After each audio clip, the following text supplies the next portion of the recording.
If you're in the market for investment-worthy bags, watches, and fine jewelry, Rebag is the answer. Rebag is a luxury resale marketplace where each piece is carefully vetted and verified by experts to ensure quality and authenticity. If you're in the market, use Rebag to buy and sell finds from the world's top brands, including Hermes, Chanel, and Cartier. Head to Rebag.com to get 10% off your first purchase with code REBAG10. Shop today at Rebag.com. That's REBAG.com and use promo code REBAG10 for 10% off your first purchase. The NFL regular season is wrapping up, but there's still time to get in on the action with FanDuel, America's #1 sportsbook. Right now, new customers get $150 in bonus bets guaranteed when you place a $5 bet. That's $150 in bonus bets, win or lose. The app is so easy to use, and there are so many different ways to bet, like live same-game parlays. Find bets in the new Explore tab. Make a parlay in the Parlay Hub, the best way to find popular parlays, and more. So visit FanDuel.com/247 and make your first bet a layup. FanDuel, official partner of the NFL. Must be 21 plus and present in Arizona, Colorado, Connecticut, Iowa, Illinois, Indiana, Kansas, Kentucky, Louisiana, permitted parishes only, Massachusetts, Maryland, Michigan, New Jersey, New York, Ohio, Pennsylvania, Tennessee, Virginia, West Virginia, or Wyoming. FanDuel is offering online sports wagering in Kansas under an agreement with Kansas Star Casino, LLC. First online real money wager only. $10 first deposit required. Bonus issued as non-withdrawable bonus bets that expire 7 days after receipt. Restrictions apply. See terms at sportsbook.fanduel.com. Gambling problem? Call 1-800-GAMBLER or visit fanduel.com/RG in Colorado, Iowa, Michigan, New Jersey, Ohio, Pennsylvania, Illinois, Kentucky, Tennessee, and Virginia. Call 1-800-NEXT-STEP or text NEXT-STEP to 53342 in Arizona, 1-888-789-7777, or visit ccpg.org/chat in Connecticut, 1-800-9-WITH-IT in Indiana, 1-800-522-4700, or visit ksgamblinghelp.com in Kansas, 1-877-770-STOP in Louisiana. Visit mdgamblinghelp.org in Maryland. Visit 1-800-GAMBLER.net in West Virginia, or call 1-800-522-4700 in Wyoming. Hope is here. Visit gamblinghelplinema.org or call 800-327-5050 for 24/7 support in Massachusetts, or call 1-877-8-HOPE-NY or text HOPE-NY in New York, or visit oasas.ny.gov/gambling. Standard text messaging rates apply. Sports betting is void in Georgia, Hawaii, Utah, and other states where prohibited.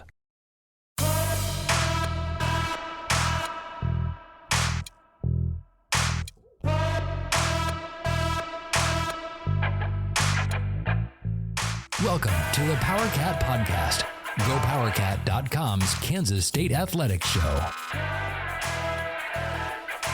Now, here's your host, GoPowerCat publisher, Tim Fitzgerald. Welcome to another edition of the PowerCat Questions Podcast. Tim Fitzgerald, Zach Carlson, Ryan Gilbert, right here in the Cats and Dogs studio. The dogs are on hand. They're ready to do this show.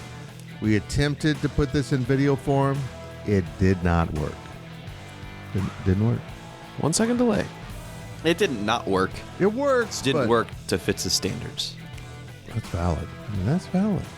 I don't know.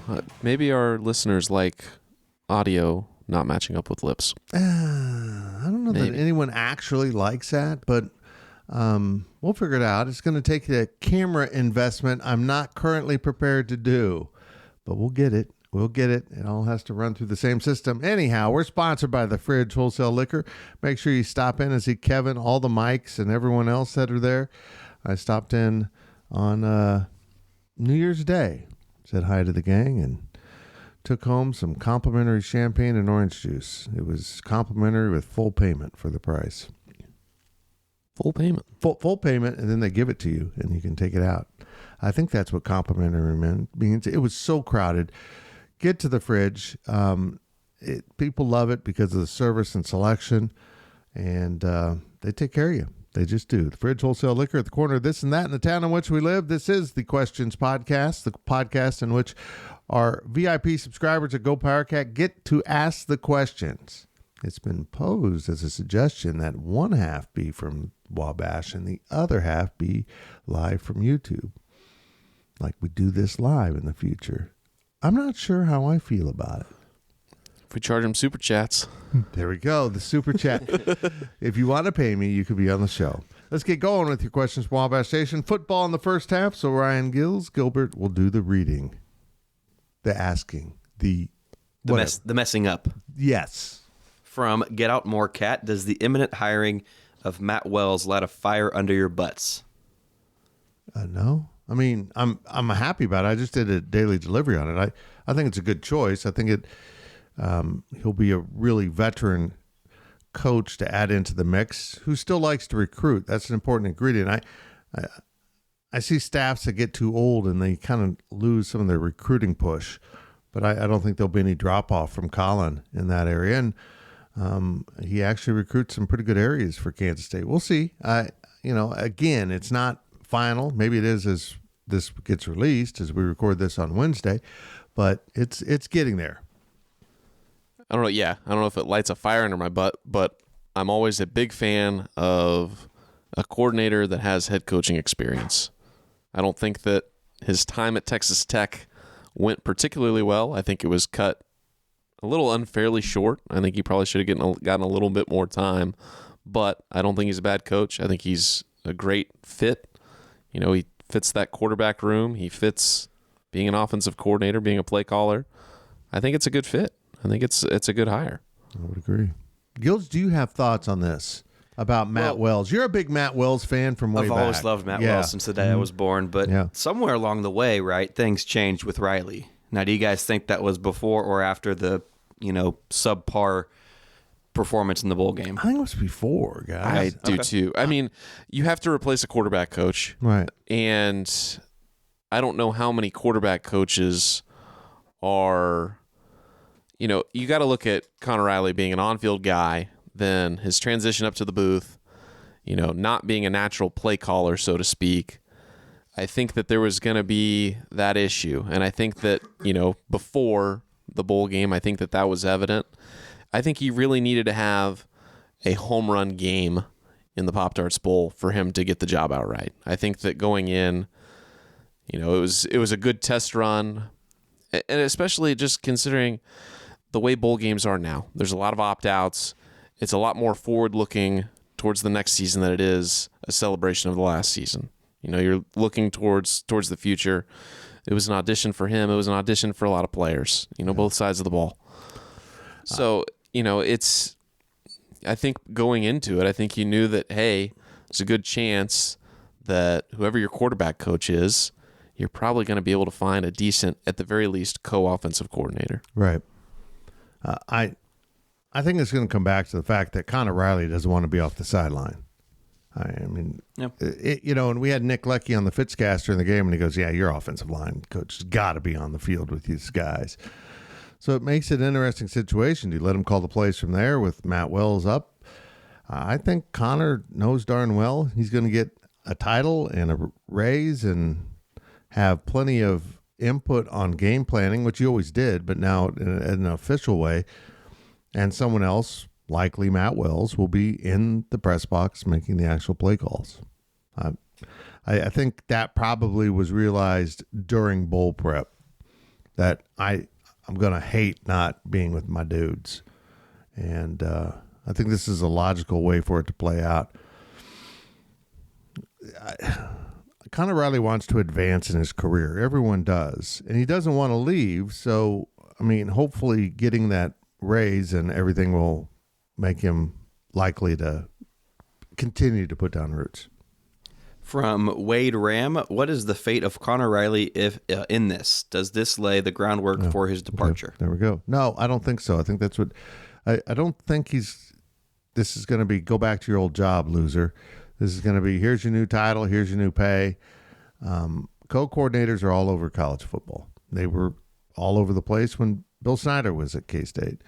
And honestly, there's some emptiness to some of it and some reality to other parts of it. We tend to think of coordinators of what do you do on game day? That's your responsibility. But so much is put into the coordinator job leading up to game day. There's a lot more than being the one to call plays and to lay out the game plan. And that laying out the game plan has always been done by committee at Kansas State.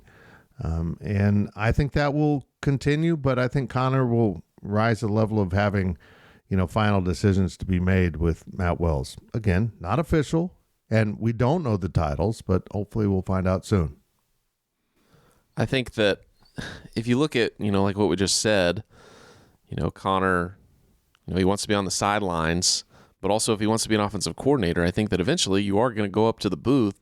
So I feel like he may be hitting a wall here of, if my career goals are to move up, to be a coordinator, to be a head coach, what do I need to do and how do I grow? But, like we said, offensive line coach, want to be on the sideline. I think he's going to have to eventually evolve and get past that a little bit. And I don't know if that means coaching a different position, which I don't know if I don't want to say he's not capable of doing it, but he's such a great fit as an offensive line coach. Right. I think that, him becoming a coordinator, whether it's at K-State, whether it's somewhere else, or even a head coach, there's going to be some sort of process here that he needs to go through if he wants to keep moving up in his career. And, I don't want to say he doesn't want to do that, but he's currently he's the second highest paid coach, assistant coach on the staff. He's probably going to be similar in pay to Matt Wells when he arrives. Mm-hmm. He doesn't have a bad job. I don't think that Connor Riley is going to be unhappy getting paid what he's getting paid to coach the offensive line at K-State. But if he wants to move on and have a new challenge, it's something he's got to think about. He's going to probably be in the booth if he ever takes an offensive coordinator job, and maybe that means not coaching the offensive line. That's a good point. I don't see him wanting to do that. I'll just say this about Connor Riley. I don't know if he's a coordinator. As an offensive line coach, some of the great play callers in football history are offensive line coaches. Andy Reid comes to mind. But it's entirely possible that's just not in his skill set. And that's okay. I think Connor Riley's a head coach, though. I think he gets the bigger picture and all of that. I think he's a guy that could move off this Kansas State staff and end up a head coach somewhere after becoming the co-coordinator. Colorado State, something like that. I'm not sure, but I think the bringing in of Matt Wells adds some needed maybe maturity into that room that, been there, seen a lot. And he's removed from calling plays for a number of years, but I think it's a skill that if you have it, you have it, even though the game has evolved since the last time he called plays. Any concerns with Kleiman just bringing in another one of his buddies? Because he's been outspoken about their relationship, how close they are. Yeah. Because we saw it devolve into that under Coach Snyder. Got an opening here. Here's this guy that I've known for 40 years, and the staff kept getting older and older. So, yeah, I think that needs to be something they need to be aware of. Make sure that they're still trying to bring in some fresh ideas and outsiders to the program. But I don't really see any departures from the staff in the near future unless they have that major breakthrough and someone's hired as a head coach. Matt Wells comes in with Avery Johnson, and they have a huge season. Matt Wells could be a head coach in 25. Yeah. This could be the rehab assignment. Everyone goes, oh, he still got it. Or, maybe Matt Wells, again, let's be really honest about this. K-State doesn't pay coordinators what a lot of elite Power 5, not even blue blood programs, some programs below that level, like a Michigan State. We saw that with Scotty Hazelton, who maybe gets plucked out of here after a year. But it's a good fit to have a mature coach working with Avery. I like it a lot. And back to just, bringing in a buddy, to Kleiman's credit, he's shown his ability to let somebody go like Messingham if things aren't going well. So it's not a huge issue, but I think it's something to bring up. Yeah, no, I would agree with that. But I also think the coaching community is very small. It's very tight-knit. I think it's really hard for somebody to hire either somebody you don't know because you don't know them, or two, hire somebody that well, I don't know what I don't remember how I was going to end that, but you know what I mean? Like, it's hard to hire somebody that you truly do not know. I think that everybody has a relationship with pretty much everybody, or at the very least, you are good friends with somebody who can back up, hey, they're a good coach, they're going to bring the skills you need. I think that it's a small group of people. Well, everybody knows everybody. You're right. You rely on your buddies. There's no doubt about it. You've got to rely on your buddies, those you trust, your inner circle, but doesn't mean you have to hire them. And, maybe you're talking to them about, this guy's ready to make the jump up to Power 5 or whatever. So I don't know. I'm not sure what the timetable is here. So do we know the coach that the 335, who that was? Is that still a secret? It sure sounded like Dave Doran. That's exactly what I was thinking through the whole bowl prep. Like, oh yeah, they're the defenses we've camped with them, we've done all this stuff, and I'm like, you know what? Maybe sure sounded like might have been the guy.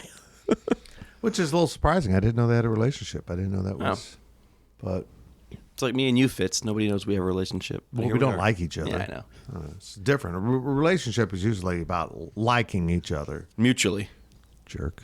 From STZ318, will K-State make a college football playoff appearance during the Avery Johnson era?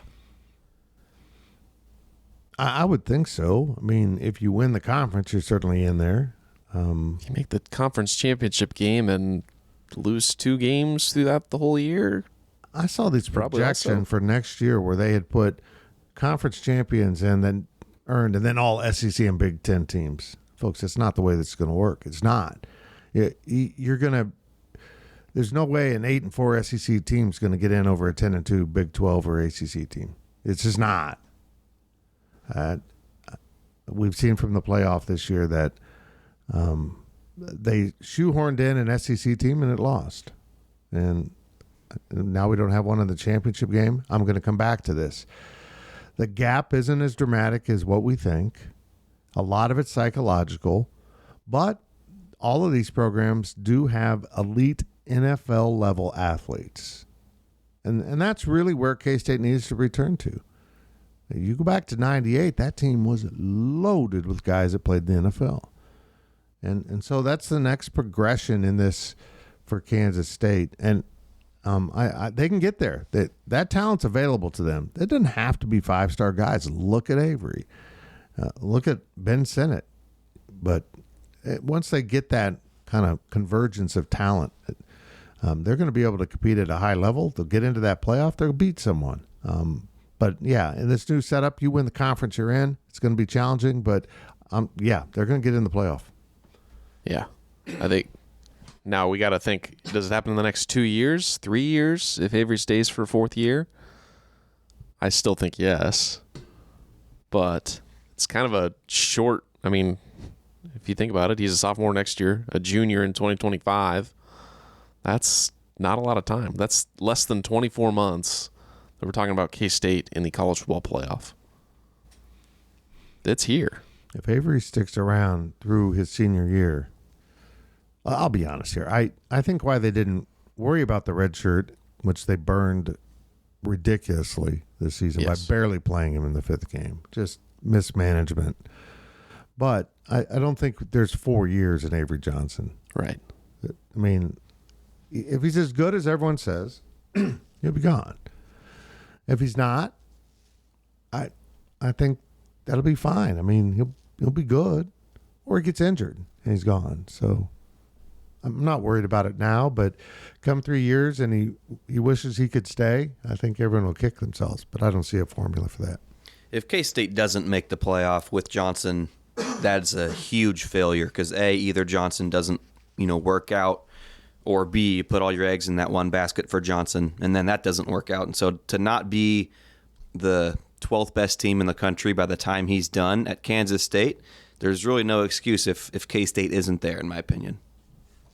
I agree. Totally.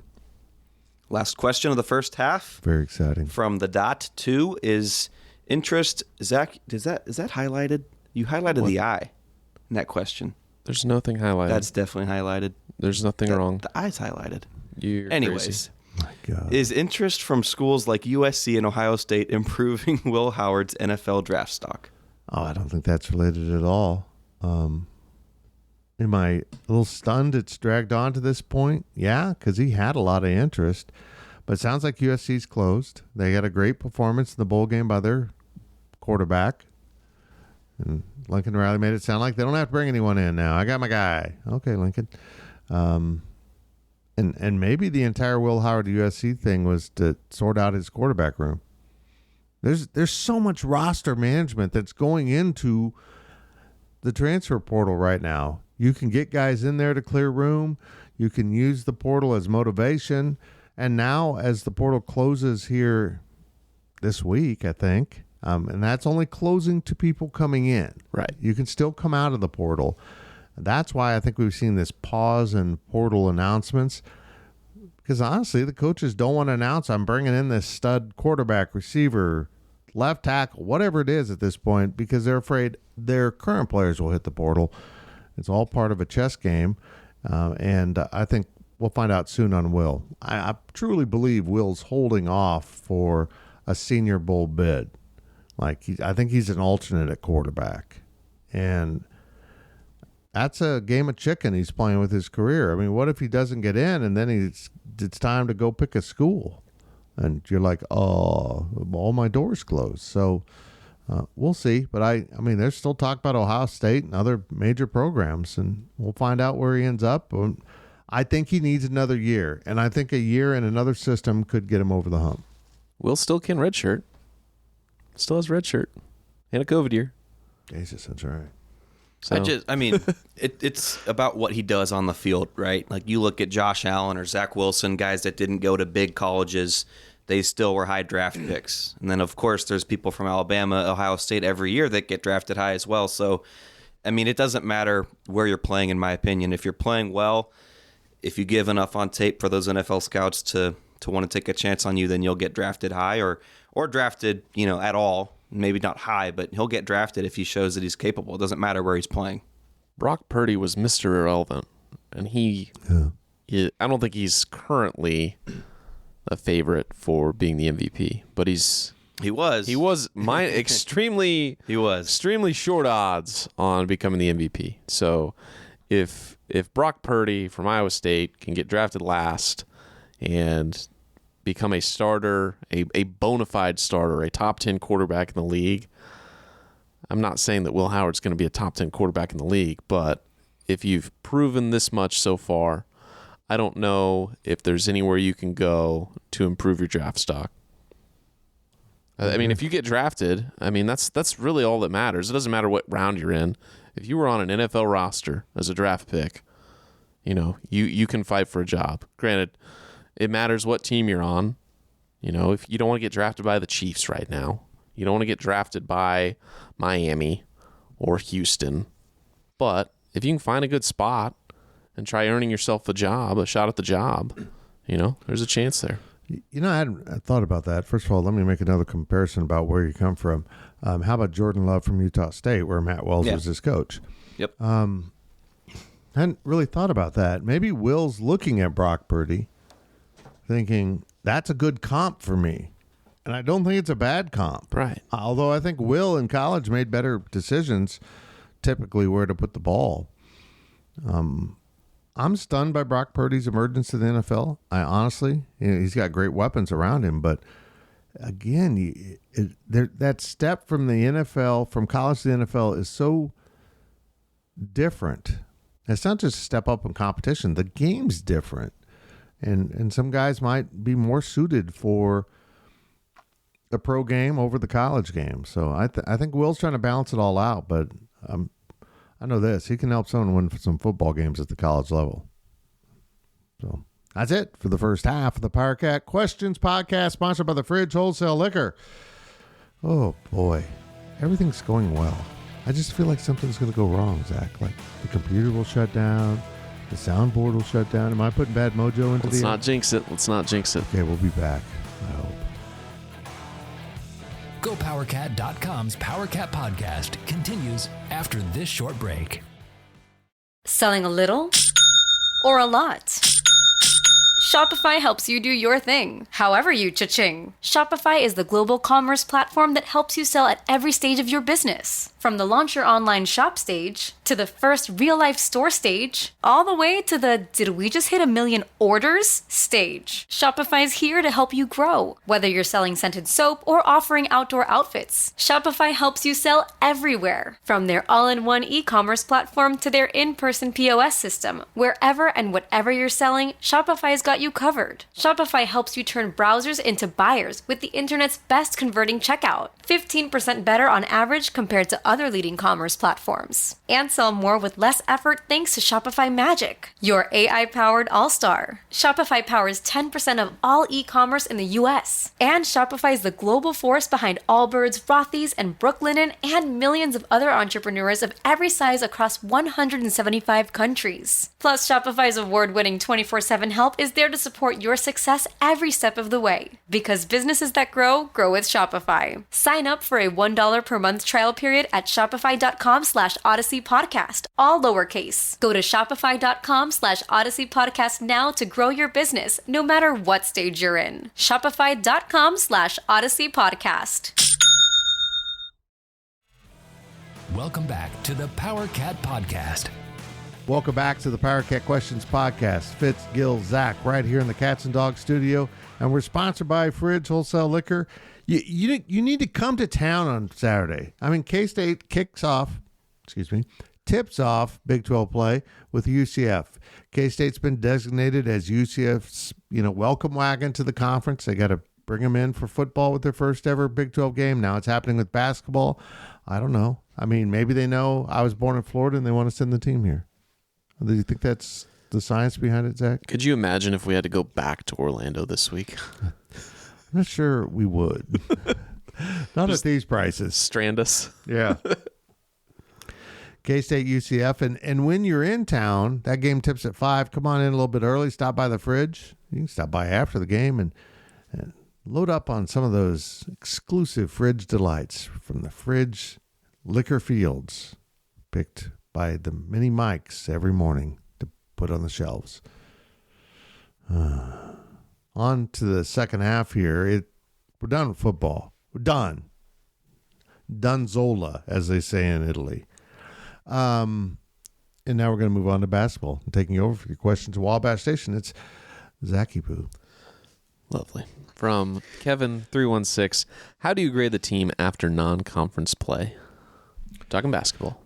C+. I mean, yeah, I noticed Jerome Tang snuck something in there on his postgame radio podcast.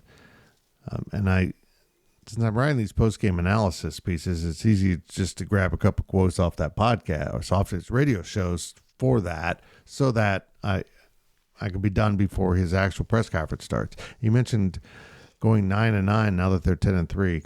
9-9 in the conference will get them in the NCAA tournament. That's not something he would have ever said about last year's team. And I think the reality is we're all seeing it, and they admit it too now. They're missing 2 key pieces from this team that they were counting on. Naquan Tomlin, that whole mess, and he's at Memphis now, putting up double-doubles apparently. And Quez Glover was supposed to be back for Tuesday's game and re-injured that knee that he just had rehabbed. It's bad situation, but maybe he'll be back for next year with the medical hardship. But this team is far short of what everyone expected it to be, just in talent level, and they're having to lean on some guys that honestly aren't ready to carry the load. But they got to get off a good start in Big 12 play. They just have to get to 9-9. You gotta win this one. And what, Zach? West Virginia next? Yes, West Virginia next week. Those are 2 winnable games. You got to go win them. K-State's been average. I would give them a C, maybe a C+ if we want to be really optimistic, because this team really has shown some good things. Wins over Villanova and Providence are going to go a long way. Those are very impressive games. K-State played really well against Miami in the second half. Wichita State was a solid win. You can find, LSU, especially given everything that happened off the court leading up to that game with Naquan Tomlin. They've shown some positive signs, but the lows have also been really low. Of course, most recently against Chico State, as Fitz would say. Chico. There you go. Chico. So they've had ups and downs. By and large, though, they do have to get better. They need to find another gear here in Big 12 play. I think what you're holding on to is the fact that Kansas State did find that gear last year and was able to rattle off, I think, 4 or 5 wins to start off Big 12 play.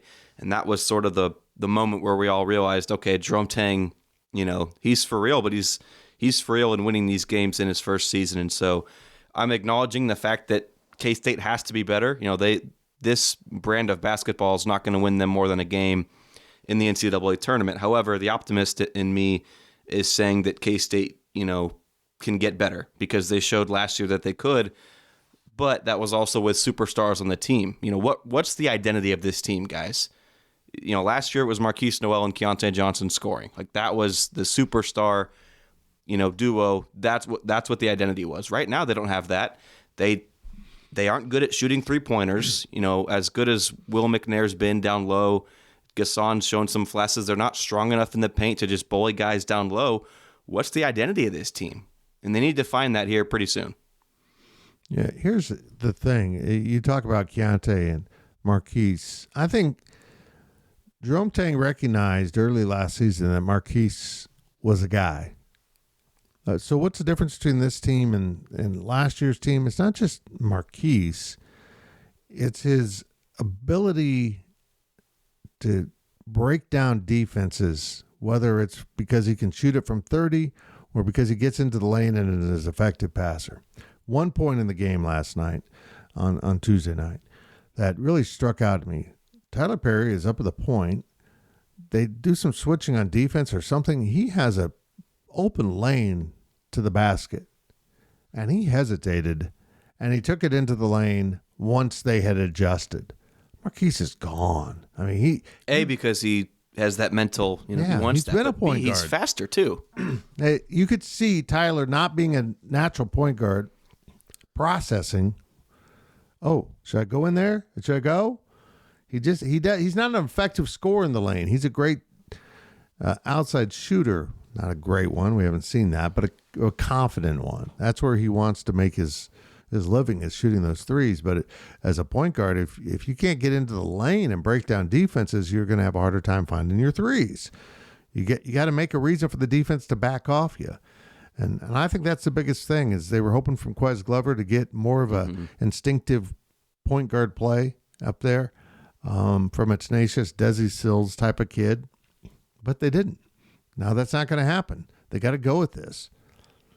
I don't know what the course of action is. And as much as I like Day-Day Ames, he's just not ready for this. So it's Tyler Perry, a non-true point guard, playing point guard from here on out. Yeah, Day-Day Ames that's a really good point, because early on in the season he was very promising.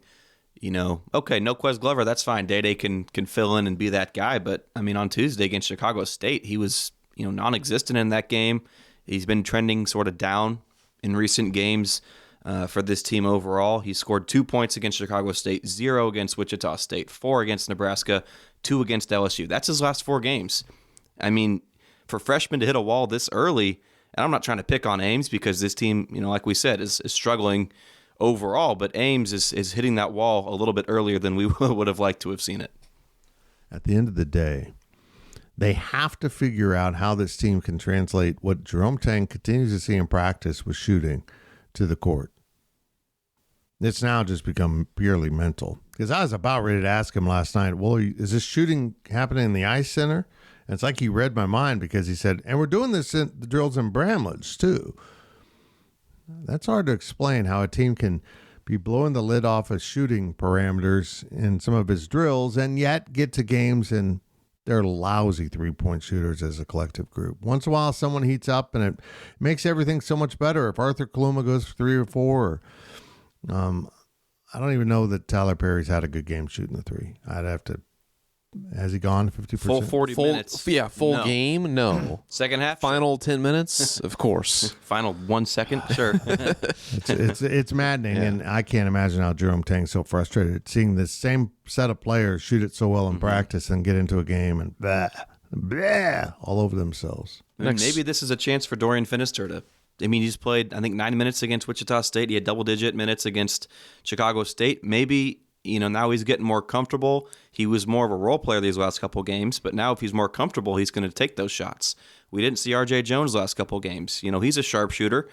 can he find that next gear? So maybe K-State just needs some of those guys that aren't getting many minutes right now, or maybe don't have that confidence to start taking those shots, and who knows, maybe they can go in. Before we move on, Gills, what'd you take out of Coach Stang's answer to your question about RJ and Jarrell Colbert? Well, to be honest with you, it was more about RJ, because I think we all know that Colbert's not there, right? Like we can all agree on that. So I was really just wanting to know about RJ. Yeah, but he answered mature. Yes, that's what they need to do. Yeah, and with specifics to RJ, it doesn't sound like it's anything off the court. I don't think he's in the doghouse or anything like that. So it sounds like it's an on-court maturity thing. And so I think you look back to Arthur Kaluma earlier in the year when Tang was asked about him. Buy in. That was his answer. Buy in. And so we all were left kind of, confused, puzzled. What does this mean? Now, obviously, whatever that message was, it resonated with Kaluma. He's gotten a lot better, especially since that moment. He's taken off, and he's been a difference maker for this team. And so you're hoping that can happen with Jones. But I don't think anybody really knows right now what that even means for RJ. But I don't think he's in the doghouse. I can tell you that. I took it to be both on and off court. Like maybe he didn't take care of his business over the holidays and, took days off. But he also didn't. I don't think he played against Wichita State. That's what I mean, though. So that was before the holidays, right? But post classes. Mm-hmm. Maybe there was something going on there. Maybe there's an academic issue. I'm not sure, but the last thing they need is to be shorthanded even more. I mean, they're down to 11 on their scholarship totals. 11. In this day and age, if you got a couple guys that aren't ready to play, which they do, well, you run out of bodies real fast. My best guess would be RJ needs to calm down, play slower, not take ill-advised shots, things of that nature. Mature and be a smarter player. That'd be my best guess. Okay, very good. From Adam K63, does it seem that the team plays to the level of their competition too much? To a degree. I think this team just plays at a lower level sometimes. They didn't play to Nebraska's level. Nebraska was bad, and they didn't even achieve that. Or I don't want to say bad. They were not great. And Nebraska didn't win the game. K-State lost it. Yeah, I mean, K-State was just lethargic. They didn't rise to that level. Nebraska played harder. But yeah, there's a sense of that. Villanova was a really good team. They went toe-to-toe with them. Wichita State played pretty well that night in T-Mobile, and they did enough to win. Maybe there is a lot of truth to that. If that's true, Saturday's game might be really awful to watch because I don't think UCF's very good. What are you doing over there, man? Sorry. Readjusting my legs. I got long legs. Leg? I'm sorry, I'm tall. You wouldn't know. Okay. Was that it? I don't know if K-State I don't know what we're doing here. Plays to the level of the atmosphere, maybe. I mean, Villanova was the liveliest Bramlage we've seen all year. K-State came to play. Wichita State and Kansas City, 18,000 fans in Sprint Center. I'm going to say it, okay? Sprint Center. We're going to get sued. K-State played great. I mean, the Bahamas was a lot of fun. There were like 12 people in that gym, but it was rocking, right? K-State, I mean, they played slow against Miami to start that game, but found its rhythm and clawed their way back. And so I think probably environment might be more of the question here rather than competition. So you're saying that the fans need to show up to give K-State a chance of winning. The atmosphere Tuesday against Chicago State there was no energy there. Second half, the alley started to come a little bit, but like first half was just dead. And I think that played a difference. I mean, people feed off of energy. Yeah. Players feed off of that. Fans feed off of it, and it's a snowball effect. And when you don't have energy, I think K-State plays poorly. Boy, I didn't have energy to cover the game from press row, which doesn't include cheering, just includes watching. I didn't have energy to do that. The kids next to us had a lot of energy. Oh my God! Did you hear that down there, Zach, or no? No, I don't pay attention to you guys. They've moved the media next to the section where they put all the kids' teams. Some kid screamed at some point, and I just looked at him like, "What was that?" Oh my gosh! I'm an old grumpy man. Next question. From KSU Burke 54, call your shot on K-State's conference basketball record. 8-10. Take the over. I'll go 9-9. 10-8, 11-7 if they can hit their ceiling and find that second, third gear. 9-9. I think they will go 9-9. I agree with Coach Tang. That gets them in the tournament. 8-10 probably puts you on the bubble. But again, there's who'd you beat? There's not going to be a bad loss in this conference, I don't think. Well, I think maybe UCF would be. Mm-hmm. But, who'd you beat? Did you beat Kansas and Lawrence? Well, that's about as big as it comes. You win at Houston? Well, that's pretty big. So some of it will be who they beat, but I'm afraid this is a 500 or below team in the conference. I just do. I don't like what I'm seeing right now. They could very well start 2-0, like we've talked about. Mm-hmm. Just going through the net rankings right now, there's not a lot of teams that have 2 quadrant 1 wins, and K-State has that right now. So that's, let alone the fact that you're playing in the Big 12, you're going to get a ton of those just playing in that league, even if the team you play maybe isn't even that good.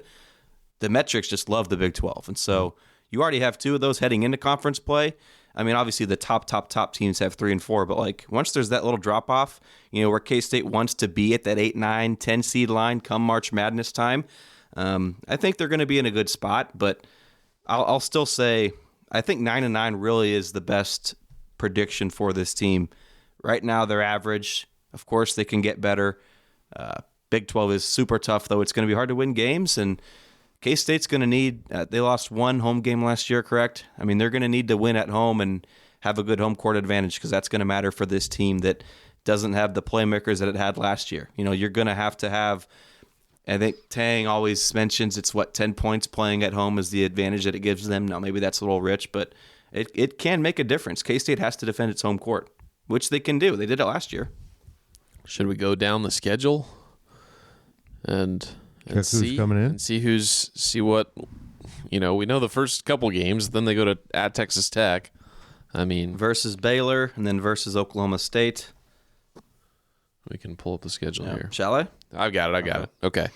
So you open UCF at home this Saturday, then you travel to West Virginia and then to Texas Tech.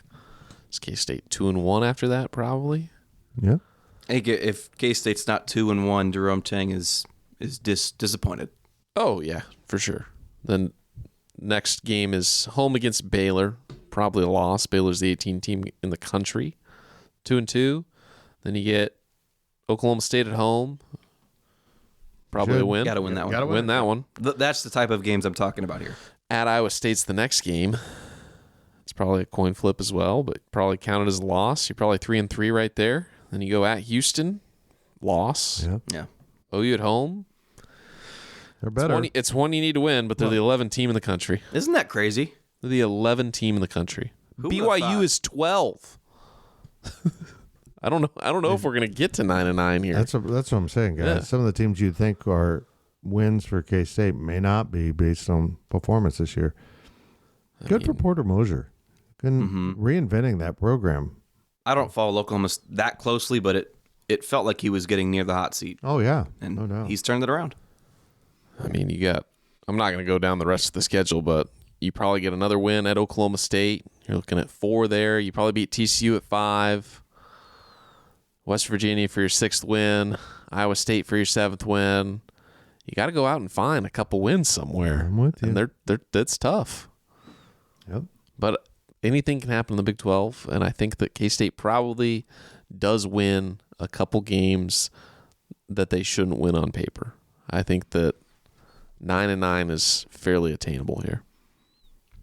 You guys have to factor in the Jerome Tang factor, though. Like I'm not ready to write this team off and say that they're going to lose to teams that are better than them, because last year I'd have to go back and look at the betting lines for every game, but the amount of upsets that K-State had in Big 12 play, especially early on, right? Like, just because it looks right now that K-State's not going to be that good, I mean, just trust Jerome Tang, right? I think if there's one thing that we've learned from him is that, we need to give him, as media members or as fans, time and patience, because he's more often than not, he's found a solution for a lot of the problems that he's been, faced. Agreed. So real quick, I'm looking at ESPN's BPI. I'm sure you can use other metrics, but West Virginia's at the bottom. K-State plays them twice, so that's good. But UCF, who we think might be the worst team, that's only once. Oklahoma State, twice, and then K-State is the third. So 5 wins or 5 games below K-State. Well, UCF's technically 4, but okay, we can flip flop that one just for simplicity. All right. So, I mean, could be worse. And when you're looking at bottom feeding, could be worse. Okay.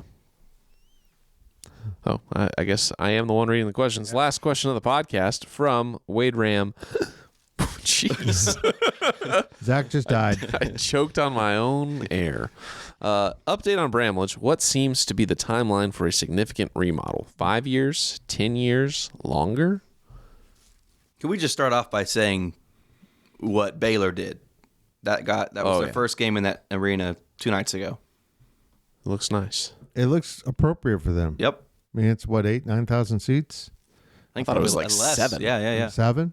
I mean, Yeah. it's steep angles, gives you a good view on the court. Yeah, I mean, I don't know that. I mean, certainly you need K-State needs to be in the 10,000 range, I think.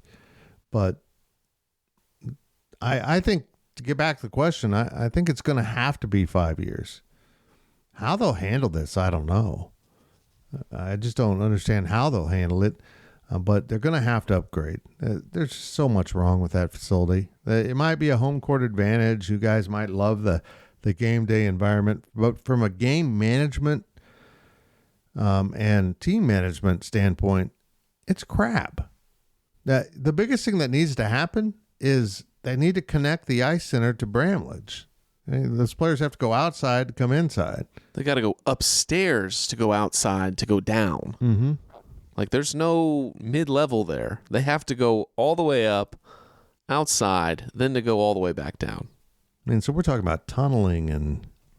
I mean, if they keep punting this down the road, there is not going to be a Bramlage renovation. There's going to be a Bramlage knockdown, and, I mean, they're going to have to do what KU football did. Right. I truly think that is the solution that needs to happen. I think they need to... for one season, the final year they play in Bramlage, I think they should front load their conference games, make a deal with the conference, say we're going to play all 9 conference games in January at home, and we're going to go on a road trip for February or whatever, so they can start, tear it down, and then the next season play an outdoor game at Bill Snyder Family Stadium, like Iowa did, like Nebraska volleyball did. Do something like that. Go tour Kansas, go play Wichita, go play T-Mobile, go play Tony's Pizza Event Center for non-conference. For your conference games, do the same thing. Play 9 straight. Build a little mini arena in the football indoor when it's not football season. Play 9 straight games there, and then you should have an arena by the next year. There's one problem with that mini arena idea. What is that? They don't have climate control in that building. That is true. I don't know. A lot of bodies in there, though. Should make it nice. Yeah, if K-State were to play at the Rec, they would want to recruit Ryan Gilbert because that's a place where he's very comfortable putting the ball through the net. Anywhere else, though, tough luck. I mean, I feel like you could build even if you didn't use the indoor, you could build a bubble and just put 5,000 stands in it or something, like one of those little indoor bubbles that they use for football. Mm-hmm. I mean, this is a whole nother topic. Yeah. Like what Vegas did with F1, right? Like you can makeshift stands pretty quickly. Yeah, you should be, if you can cover it and enclose it and appropriately climate control it, you can have a basketball arena. I'm glad that's Gene Taylor's problem, and that's honestly that's a big problem. Because I'll be blunt here. I think KU mismanaged their situation. Well, they didn't even really finalize. I don't know that they've still finalized. What if the Chiefs said no, we can't have you on our field? I mean, the Chiefs are trying to get through not only their own stuff, but they're trying to prepare for the World Cup in 2026, which is not something to be taken lightly. I don't know. It is a problem, and I think probably playing some non-con games in the volleyball arena is what's going to have to happen. Not ideal, but they're going to have to do major renovations. And I'm with you, Zach. Maybe it'll come to the point where the renovations are so enormous that you basically have to start over. Like, I feel like you're going to have to tear down Bramlage and put the new arena in its spot. Yeah. And I think you can salvage, when I say salvage, more like incorporate the Shamrock Zone into the new arena. Like, I think there's a way to figure it out, but I don't see how Bramlage as it stands today, if they continue saying no, we're going to keep, delaying, doing renovations on this building. I mean, the timeline of being able to say, yeah, we're going to keep this building and just make it nicer, I think the chances of that just become a lot more slim. Mm-hmm. It's like me with my iPhone. I'm waiting until I just get a brand new arena. Brand new one, right? You don't, like, I have a cracked screen back here. I'm going to let that ride until I get the new one. I'm not going to renovate this any longer, right? Yeah. The can has been pushed too far down the road. Is I that think the right now- word? No, you don't push a can. You Kick the can. I'm You sorry. I kick knew it. I was messing something I up. think at this point, Gills, you're waiting for that embedded iPhone that they just put into your skull, and then That's coming. I'm sure of it. Oh, just In your head, click your head, and then you start talking. The microchip. That's You right. just tell your own head. You just dial things with your brain. That's coming next year. You'll be fine. Yeah. The problem is your skull's so soft; it may not stay in place. Do we know how much Baylor's arena cost them to build? No, I have no idea. I haven't done that kind of research on Bears basketball. I'm sure they probably don't have it public since they're a private institution. USA Today, $212 million. Like, that's really not that bad. No, Like, I mean, in 2023, for an arena, it's 7,000 seats, but let's say you wanted to build the same thing, but with 10,000 seats. You're probably not talking $300 million, but even if you are, $300 million is not a horrible price tag on a basketball arena. Just saying. Especially if the renovations are going to be $100 million. Well, and if Kansas sets a precedent that you can use taxpayer money, I think K-State's going to be golden. Good point. They'll get it done. Yeah. I'll just tell, hey, you gave money to them? Let's go. Let's go. This is tourism. That's it. Oh, that was it. That was kind of an undramatic finish. That's it for the Power Cat Questions podcast. We tried to put this on video. It didn't work. It's probably a good thing you didn't have to look at Fitz's face, though. That's just cruel. He's mean to me. He's very mean to me. It's kind of gone from employer relations to elder abuse. But he does make delicious Pacifico beers. He knows how to pull a tap handle. I'll give him that. Thanks, Fridge. We love you. Thank you for listening to the Power Cat Podcast. Make sure you're subscribing to our show at Apple, Spotify, Amazon, or wherever you get your podcasts. With Blue Link Plus, you can access your Hyundai Tucson Limited remotely. Doors unlocked, temperature set, lost car found. There it is. Get complimentary class-leading Blue Link Plus. Call 562-314-4603 for complete details. Ready? Go. Mission Impossible Dead Reckoning is now streaming on Paramount Plus. Hang on! It's off-the-charts spectacular. Go, go, go! Tom Cruise has outdone himself. The world's coming after you. Stay out of my way. Prepare for one of the best action movies ever made. This is getting exciting. Mission Impossible Dead Reckoning. Now streaming on Paramount Plus. Rated PG-13. Some material may be inappropriate for children under 13.